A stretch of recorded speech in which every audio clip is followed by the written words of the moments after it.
Salut, j'espère que tu vas bien. Je profite de mes vacances pour te tourner enfin un journal de grossesse. On va parler premier trimestre, deuxième trimestre. J'entame actuellement le troisième et c'est parti.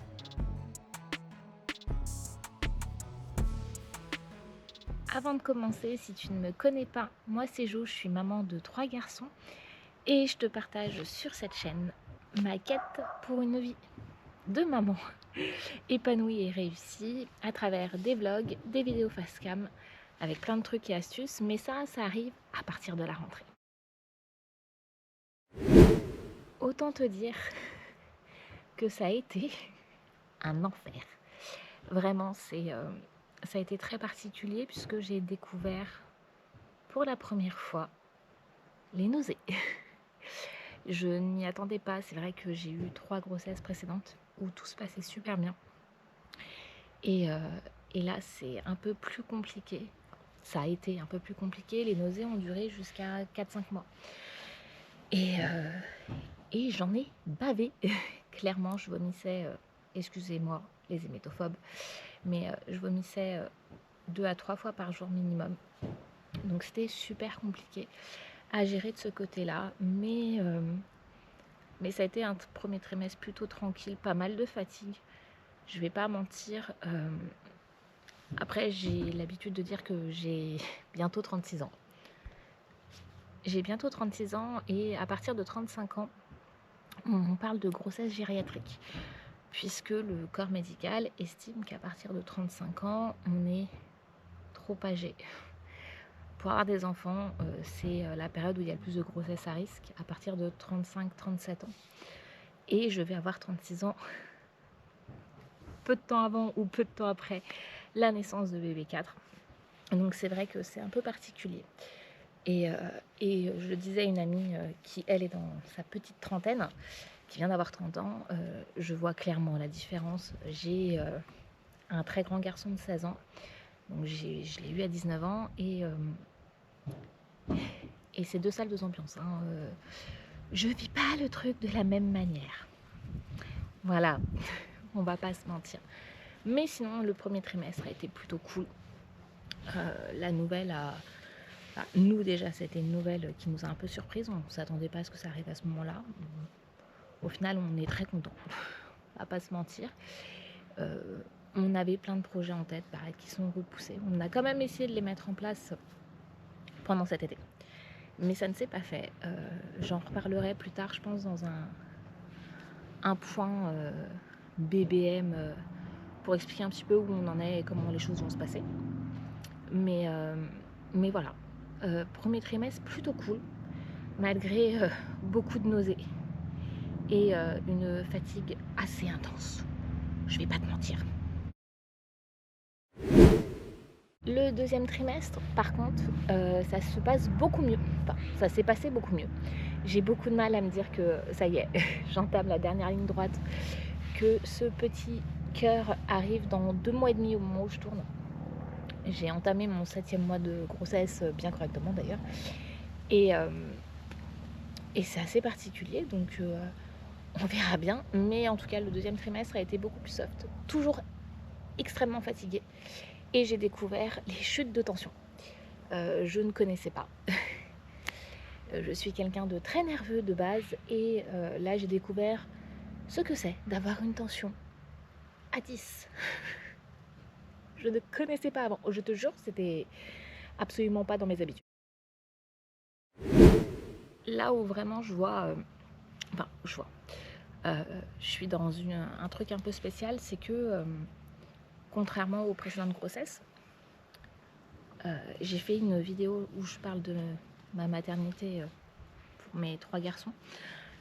Je ne me sens pas enceinte, c'est très particulier. Cette grossesse n'était pas attendue, enfin pas comme ça en tout cas. C'était un potentiel projet, mais on n'avait pas dans l'idée que ça se passe tout de suite, clairement. Après, vu mon état, je me dis heureusement que ça s'est passé là. Mais j'oublie que je suis enceinte par moment, depuis que j'ai pu les nausées. Le truc, c'est que j'ai pas pris énormément de poids. toujours moins que pour le bulldozer, donc mon petit dernier. J'ai pris 12 kilos, sachant que, comme sur la précédente grossesse, j'étais déjà en sous-poids. Donc les kilos que je prends, j'espère ne pas les perdre entièrement. Mais comparé aux grossesses précédentes, j'ai très peu pris au niveau du visage, ce qui fait que je me regarde quasiment que là. Donc je n'ai pas l'impression d'être enceinte. Et boum, je vois mon ventre. Voilà. Donc c'est assez particulier mentalement. J'ai pas l'impression d'être enceinte. En même temps, je suis enceinte. C'est un cheminement très particulier. Ce qui fait que j'ai l'impression de passer à côté de pas mal d'étapes de ma grossesse. Je ne suis pas greffée à grossesse plus comme pour les précédentes. Je me laisse vivre, je profite des petits coups de bébé. Sauf que là, je viens de me mettre une pression toute seule en me disant mais en fait, dans 2 mois et demi, on accueille un nouveau-né dans une fratrie déjà de 3 enfants. Et il va falloir en fait tout préparer puisque notre appartement, on comptait le quitter cet été, finalement ça ne s'est pas fait. Donc on sait qu'on a encore quelques mois à vivre dans un appartement qui n'est pas du tout fait pour accueillir autant de monde et surtout un appartement qu'on veut quitter qui aura vu naître 2 de mes 3, bientôt 4 enfants. Et donc c'est assez particulier et mentalement j'ai énormément de mal à me rappeler que je suis enceinte. Donc c'est vrai que c'est assez particulier. C'est la dernière grossesse et ça c'est clair, net et précis. Je ne referai pas d'enfant après. Déjà 4 enfants c'est énorme. Donc ça m'embête un peu. Enfin ça m'embête. Ce qui m'embête c'est que j'ai l'impression de passer complètement à côté. Et en même temps, j'ai envie de dire, je vis ma vie comme je l'entends. Et c'est assez particulier. Je pense sincèrement que je pourrais me rattraper une fois que je serai en congé mat. Donc il me reste plus beaucoup de temps. Là on est en vacances. Je suis censée reprendre le 27 août. Donc au moment où je filme, on est, que je dis pas de bêtises, le 18. Et on est le 18 août, donc je suis censée reprendre dans moins de 10 jours. Et mon congé maternité commence le 18 septembre. J'ai un rendez-vous médical le 26 et un autre le 27. Pour rien de... juste des rendez-vous de suivi. Donc voir un petit peu ce qu'en pensent les médecins. Lors de mon inscription à la maternité, qui est faite, ça y est, le médecin m'avait conseillé de ne pas reprendre. Donc je verrai avec ma sage-femme à ce moment-là. Pareil, j'ai choisi un suivi avec une sage-femme. Là encore, j'ai l'impression que tout n'est que péripéties, puisque la sage-femme qui me suivait finalement ne m'a plus donné signe du jour au lendemain. Donc j'ai choisi une autre sage-femme qui prend le relais donc à compter de fin août pour me suivre dans cette aventure, sachant que je souhaite faire un accouchement sans péridurale. Je ne sais plus si j'avais fait un récit d'accouchement pour le bulldozer. Si c'est le cas, je te le mettrai dans le petit et dans la barre d'infos. Mais j'ai accouché sans péridurale de mes 2 derniers. Le deuxième, c'était pas volontaire. Le troisième, on n'a pas eu le temps. Et donc, je souhaiterais réaccoucher sans péridurale. Et au-delà de ça, j'ai un gros risque d'accoucher à domicile.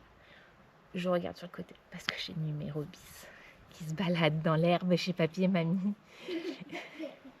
Donc, c'est plein de petites choses qui font que cette grossesse n'est pas évidente, ne se passe pas comme prévu. Et c'est un gros gloubi-glouba. Je n'ai pas fait de vlog / journal de grossesse jusqu'à maintenant, parce que de toute façon, un peu pour ça que j'ai pas fait de vlog journal de grossesse jusqu'à maintenant.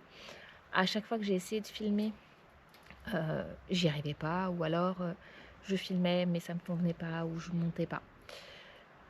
Là, j'ai bon espoir qu'avec le congé mat, ça se passe mieux. Là, je profite juste de mes vacances, clairement. Et on verra à la rentrée, avec mon congé mat, si j'en parle un peu plus. Tu peux voir aussi que je ne t'ai pas dit le secret de ce petit, être, tout simplement, puisque j'ai organisé un petit jeu là sur Insta avec une petite chasse aux indices. Et j'attends de finir ce jeu-là, puisque je ne sais pas quand est-ce que ce vlog-là sera en ligne.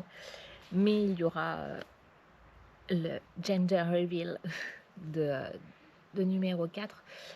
Juste, j'avais envie de faire les choses différemment, de faire un petite chasse aux indices sur les réseaux sociaux. Donc voilà, je pense que la vidéo sera en ligne, ça sera terminé. Mais tant que je suis en vacances, je ne peux pas faire la révélation finale. Parce que la chose pour faire la révélation est à la maison, tout simplement. Ma maman s'est réveillée de la sieste, je vais aller la retrouver. Et j'espère que cette petite vidéo à propos de ma 4e grossesse t'aura plu. N'hésite pas à t'abonner si tu aimes le contenu à propos de la vie de maman. Si toi aussi tu as envie d'avoir une vie réussie, épanouie, mais alignée avec tes valeurs, je te dis à très vite. Prends soin de toi, je sais à quel point c'est important. Ciao.